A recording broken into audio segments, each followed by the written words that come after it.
नमस्कार दोस्तों। Last video में हम बात कर रहे थे प्रायोरिटी एल्गोरिथम के बारे में। तो दोस्तों, प्रायोरिटी एल्गोरिथम की प्रीएम्प्टिव एंड नॉन प्रीएम्प्टिव दोनों तरीकों से हमने एक एक न्यूमेरिकल सॉल्व किया था। तो इसी डिस्कशन को हम आगे बढ़ाते हैं कि इस वीडियो में हम बात करने वाले हैं advantages and disadvantages of priority algorithm, और स्टारवेशन इसमें प्रायोरिटी एल्गोरिथम में होता है या फिर नहीं होता। तो इन सारे सवालों के आंसर आपको इस वीडियो में मिलने वाले हैं। तो दोस्तों, जैसा कि मैंने आपसे कहा था कि हर एक प्रोसेस के पास एक प्रायोरिटी है, ठीक है। उसी प्रायोरिटी के अकॉर्डिंग हम प्रोसेस को शेड्यूल करते हैं। ओके, प्रायोरिटी एल्गोरिथम में अकॉर्डिंग टू प्रायोरिटी हम उस प्रोसेस को शेड्यूल करेंगे। तो देखो ये बहुत ही इंपॉर्टेंट बात है कि जैसे कोई भी हमारी प्रोसेस है वो हमारी स्टारवेशन में ना चली जाए, या फिर कोई हमारे प्रोसेस एग्जीक्यूट नहीं हो रही है, या फिर जो हो रही है तो वो क्या काम कर रही है, सिस्टम को मेंटेनेंस का काम कर रही है, या फिर कोई प्रोसेस हमारे पेजिंग को हैंडल कर रही है, या कोई हमारे ब्राइटनेस को हैंडल कर रही है। तो इन सब चीज़ों में ना हमारी प्रायोरिटी बहुत हेल्प करने वाली है, ठीक है। तो सिस्टम में जो प्रोसेस होगी ना उसकी प्रायोरिटी हाई रखेंगे, ठीक है। कोई भी एल्गोरिथम है या मतलब कोई भी प्रोसेस है हमारी, ठीक है, जो भी हमारी सिस्टम में रन कर रही है, तो मेन हमारी जो इसमें है प्रायोरिटी हमारी बहुत ज़्यादा हेल्प करती है किसमें, सिस्टम को मेंटेन करने के लिए, ठीक है। सबसे पहला इसका जो एडवांटेज है वो ये है कि easy to use scheduling method, ठीक है। अगर कोई भी प्रोसेस है हमारी अकॉर्डिंग टू प्रायोरिटी हम उसे शेड्यूल कर रहे हैं, तो हमें ना तो उसका बस टाइम देखने की रिक्वायरमेंट हो रखी है, ना ही हमें उसका अराइवल टाइम देखने की है, चाहे वो पहले आ रही है चाहे वो बाद में आ रही है। हम वो चीज़ हम देख ही नहीं रहे, हम क्या कर रहे हैं, बस एक प्रायोरिटी को देख रहे हैं कि इसकी प्रायोरिटी हाई है, हाँ इसको प्रोसेस हमें दे देना चाहिए, इसकी प्रायोरिटी हाई है इसको प्रोसेस हमें दे देना चाहिए, और कुछ हमें इसमें करने की जरूरत नहीं पड़ रही है। तो इसलिए इसको बोला गया है कि easy to use scheduling method, ठीक है। सेकंड वन देखिए, processes are executed on the basis of priority, so high priority does not need to wait for long which save time, ठीक है। अब देखिए प्रोसेस जो हमारा प्रायोरिटी के बेसिस पर एग्जीक्यूट हो रही हैं, ठीक है, यही मैं आपको पहले बता रही हूँ। लेकिन जो इसी में यही है कि अगर वो अकॉर्डिंग टू प्रायोरिटी एग्जीक्यूट हो रही है तो उनको ज़्यादा वेट करने की रिक्वायरमेंट नहीं हो रही है, तो उनका जिससे कि उसका टाइम हमारा बच रहा है, ठीक है। अगर आगे मैं आपको बताती हूँ, अगर हम बात करें यूज़र प्रोसेस के बारे में, ठीक है, तो कभी कभी ना यूज़र को ऐसी फंक्शनैलिटी की रिक्वायरमेंट होती है, वो यूज़र एक ऐसी फंक्शनैलिटी चाहता है कि मानो अगर यूज़र लेवल की प्रोसेस है और वो किसको पहले रन कराना चाहता है, किसको बाद में रन कराना चाहता है, तो प्रायोरिटी की हेल्प से ये सब कुछ हमारा पॉसिबल हो जाता है। इससे जो सिस्टम प्रोसेस की बहुत ज़्यादा हेल्प भी हो जाती है।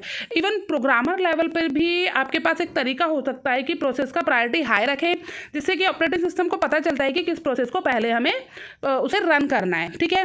अब ये सब करने का क्या क्या डिसएडवांटेजेस होता है, तो चलिए देखते हैं डिसएडवांटेजेस ऑफ प्रायोरिटी एल्गोरिथम। सबसे पहले देखिए, मैं आपको ये बताना चाहती हूँ कि अगर आप मुझसे पूछो कि स्टारवेशन है, यस बिल्कुल स्टारवेशन है हमारा प्रायोरिटी एल्गोरिथम में, बिकॉज प्रोसेसर हमारा बायस है।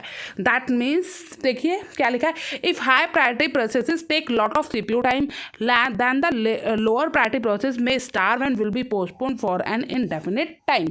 देखिए अगर कोई प्रोसेस है, ठीक है, उसकी प्रायोरिटी तो हाई है, ठीक है, प्रायोरिटी हाई है तो उसको CPU पहले मिल गया। अब देखिए उसका बर्स्ट टाइम तो बहुत ज़्यादा है, प्रायोरिटी, क्योंकि प्रायोरिटी एल्गोरिथम मैंने क्या बताया था, सिर्फ प्रायोरिटी को देखते हैं, उसका बर्स्ट टाइम तो हम देखते ही नहीं है। अगर कोई प्रोसेस है हमारी हाई प्रायोरिटी के साथ है और उसका प्लस में बर्स्ट टाइम भी उसका बहुत ज़्यादा हाई है, तो जो लोअर प्रायोरिटी है और जिसका बर्स्ट टाइम हमारा कम है, तो उसे तो बहुत ज़्यादा वेट करना पड़ेगा, और मे बी वो हमारा जो प्रोसेस है स्टारवेशन में भी जा सकता है, प्रोसेस तो स्टार्व हो जाएगा ना, और वो हो सकता है कुछ मतलब पोस्टपोन भी हो जाए, ठीक है। तो बिल्कुल यहाँ पे हम कह सकते हैं कि स्टारवेशन है, क्योंकि हमारा प्रोसेसर बायस है, ठीक है। सेकंड देखिए, if a new higher priority process keep on coming in the ready queue, then the process which is in the waiting state may need to wait for a long duration of time.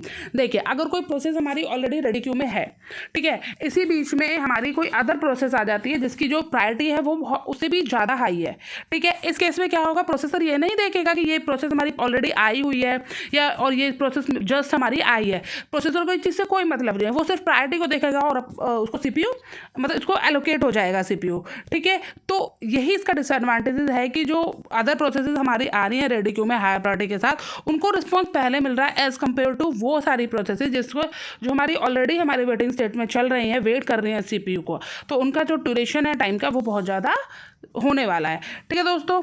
आगे देखिए दोस्तों, exam में generally एक question आता है इसमें से कि स्टारवेशन को प्रायोरिटी एल्गोरिथम में से हटाने का क्या तरीका है। सिंपल एजिंग में क्या होता है, एज उम्र के बढ़ने के साथ, जैसे हम लोग हैं फॉर एग्जांपल, अगर जैसे जैसे हमारी उम्र बढ़ती जाती है हम लोगों को प्रायोरिटी मिलती जाती है कि जैसे हम 40 के हो गए, 50 के हो गए, लोग हमारे पैर छूते हैं, नमस्ते करते हैं, हेलो करते हैं, हाय करते हैं, ठीक है। तो इसी तरीके से हमारी इसमें है कि जैसे जैसे हमारी प्रोसेसेस हैं, हमारी जो हमारी रेडी स्टेट में है, रेडी स्टेट में जैसे जैसे उनकी टाइम बढ़ता जाता है ना, उनकी प्रायोरिटी प्लस होती चली जाती है, जिससे कि हमारे पास एक तरीका हो जाता है जिससे कि हम उसमें से स्टार्वेशन को हटा सकते हैं, ठीक है।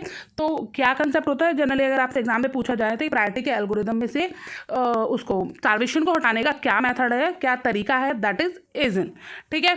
तो होप दोस्तों आपको इसके एडवांटेजेस एंड डिसएडवांटेजेस अच्छे से समझ में आई होंगी। स्टार्वेशन इसमें होता है, नहीं होता है और उसको हटाया कैसे जाता है, उसकी क्या टेक्निक है, दैट इज एजिंग।